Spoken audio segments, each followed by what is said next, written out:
Hello everyone, welcome to another video. Today we're going to be talking about my art YouTube journey so far. I'm just going to be talking about my process and how I ended up getting into art and becoming an artist.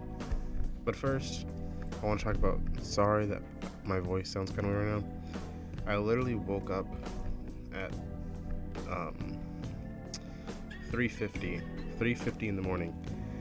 Yes, you heard that correct. I woke up at 3:50 in the morning, and I tried to go back to sleep, and I just couldn't. So I ended up just sitting on my phone, scrolling endlessly until, as you can see, 5:40. And it's crazy that I'm recording a video at 5:40. I also have to go to work. I have to be there at 9. So I wasn't actually gonna post the video today. I was just gonna say fuck it, but I decided since I'm up, let's post this draw. Because I actually need to, I need to get on my draw grind. Yeah. But yeah, I'm still posting consistently everywhere else. Oh, I'm still posting consistently somewhat on my social media platform. So if you guys ever really wonder if I'm still posting or not, just check. I don't think I have a devout follower base yet to actually care if I'm still posting or not. So, but just know if I ever get to that point, check my social media and I'll probably be posting because posting on social media is pretty easy, you know, it doesn't take too much time. So it's something I could just kind of do.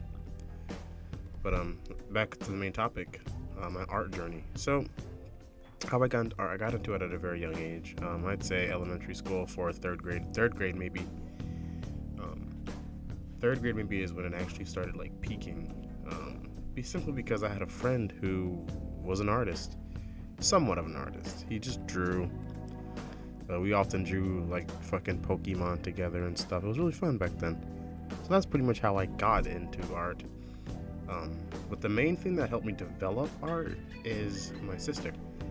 The reason I say that is because she was an artist who actually was pretty fucking good. She drew a lot, had a bunch of sketchbooks. She was like the art sibling. Until she stopped trying to pursue singing, and then she stopped doing that. I don't even know what she's doing anymore. I don't know, probably ask her something. But yeah, she used to be an artist, and I used to watch her, and I'd be like, "Whoa, that's really fucking cool, dude. I want to draw." And then whenever I drew, it was shit, and I was like, "Wow, this sucks." But I just kept doing it because I just did it for fun. But yeah, that's how I got into it. And a lot of times, I would often draw with my sister. We would draw together, and I would be like, "Wow, your art is so much better than mine." But of course, I learned that it takes time to become good at art, and she just had more practice than I did. She had a friend who did art and actually made money off it. She sold stuff online, like commissioned and stuff. So having two people around me like that, my sister and her friend who did art, was really nice, and it helped me want to become an artist. I started picking up her traits, like buying sketchbooks all the time and stuff like that. And even when my sister quit drawing, I pursued it even further because I was just that intrigued by it. It was just that cool to me. So the more I drew, the more I came to love it and stopped hating it for being bad. I'm just playing. When I was a kid, I never really hated drawing. I never really viewed my art as bad. Hold on. My allergies, man. Normally I should cut that out of the video, like me fucking wiping my nose because my allergies. But I don't even care. Who cares anymore? Anyways, as I was saying, when I was a kid, I never really cared about how good my art looked. I thought I was pretty good, to be honest. But as you know, I wasn't. But it's okay. I'm glad I didn't view my art in a bad light as a kid, because if I viewed it as in a bad light as a kid, I would have hated it. But yeah. And then as time passed, I drew more and more and more and more.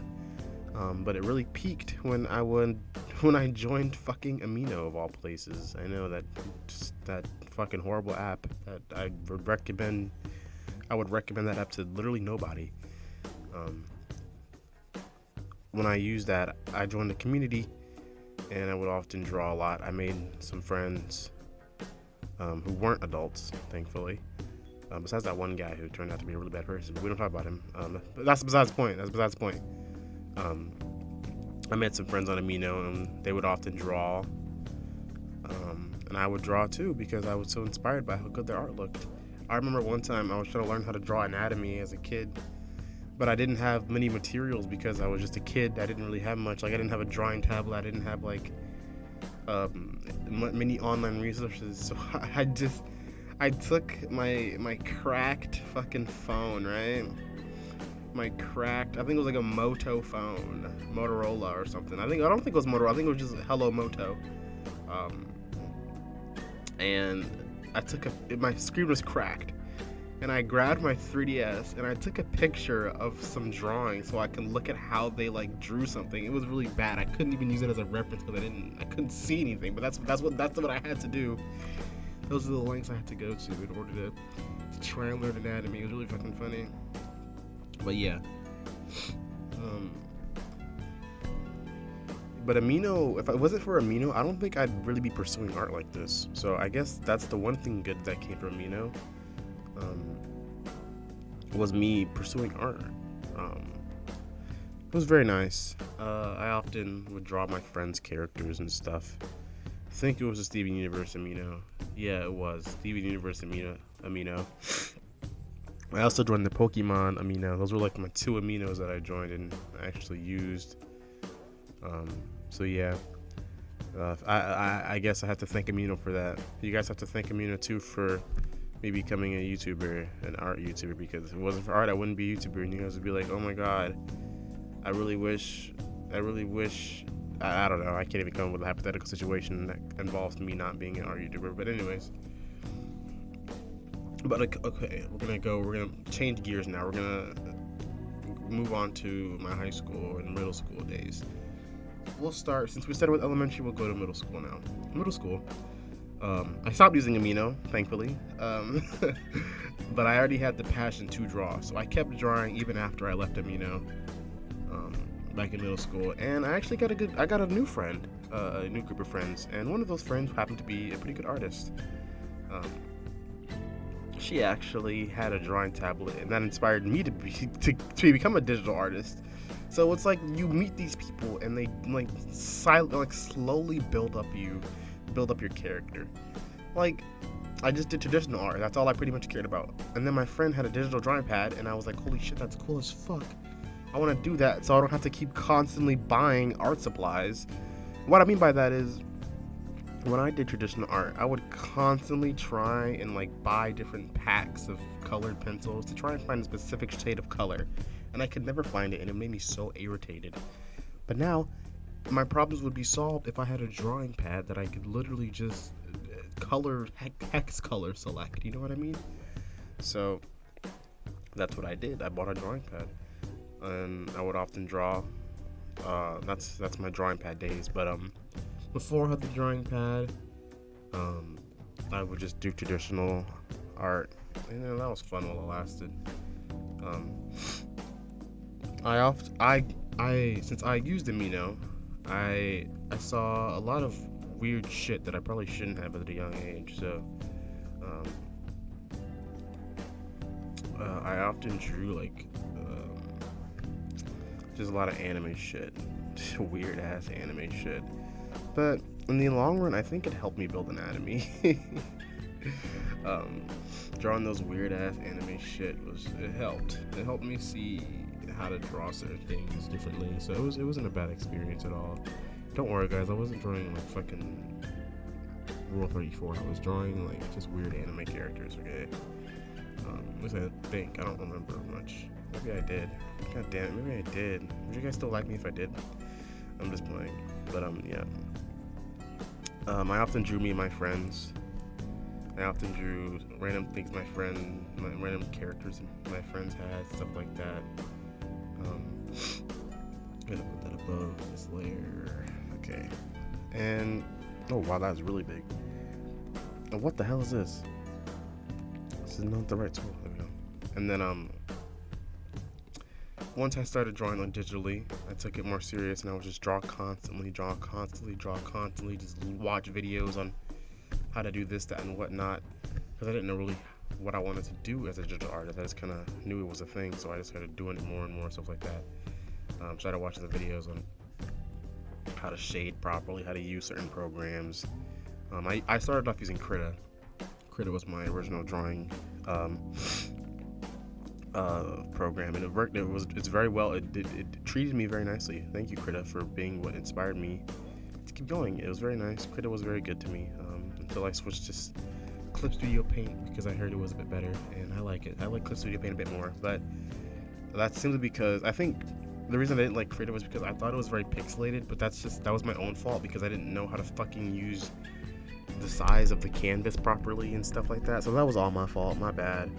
But yeah, once I got better at digital art, I ended up switching to CSP in high school. I used Krita all throughout middle school. I often in 2020 I drew. I feel like that was like when I drew the most, because it was quarantine. That's how I think that without quarantine it fueled my passion to draw, because I just drew. So during quarantine I would just draw. Very fun. Draw my friends. We play games together, stuff like that. But when I entered high school, I actually started taking it seriously, like as a career. You know what I mean? Like, I know I wanted to be an artist back then, but I didn't know what I wanted to do. So in high school, started taking more art classes seriously. Started actually caring about what I drew in art classes. Started asking teachers what careers I could do, stuff like that. And that's also when I got Clip Studio Paint, if I didn't say that already. That's when I made the switch finally. And then that's kind of where we are now. I started an art YouTube channel because I wanted to talk about art, and I wanted to become an art YouTube channel. But as you see in my other video, I dropped that idea a little bit ago. Whoa, that's the wrong thing. So here we are now. And as I was saying, I often talk to teachers about like what I wanted to do, and I wanted to be a concept artist really badly, until my mind changed over time, and now I want to be a tattoo artist. So that's where we stand now. All those years of practicing and stuff like that has let me want to do digital art on the side and focus on becoming a tattoo artist. Digital art is still very fun, obviously, as you can tell. I do it in literally every video, but we're gonna try to mostly do tattooing as a passion, and whenever I get good at it, I might show you guys some tattoo stuff.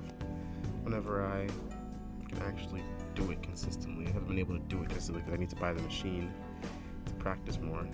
But yeah, we're done with this drawing. So thank you guys for listening to my art journey. Let me know your guys' art journey below. That'd be very fun. I want to know how you guys started drawing. And thank you guys for watching. Peace out.